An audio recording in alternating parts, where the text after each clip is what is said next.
Hey guys, how's it going? My name is Adam. Today I'm going to show you how to create Snapchat account. So first of all, go ahead to the Snapchat app, and from there you're going to see the sign up kind of a button at the below left corner. Click on it, and from here it says find your friends, sync your contact to your add friends. If you want to do that, do it. If you don't, just go ahead and don't allow.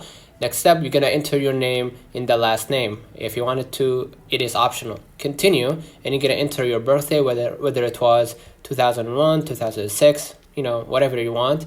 And it says right here, automatically your username is Adam Amar 24. If you want to change the username, just go ahead and change it. If you don't, follow the next step.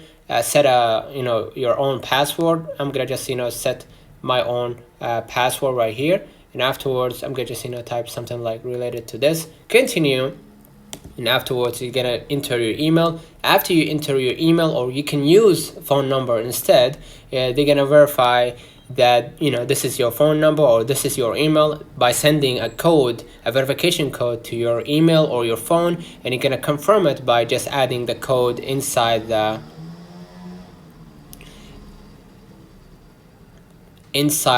app. And after you finish doing that, click finish, confirm, and afterwards, congratulations, you just created your own Snapchat account. Let me know in the comments if this video helped you. Don't forget to like and subscribe, turn on the notification bell to receive every video we upload. Thank you for watching. See you in the next one.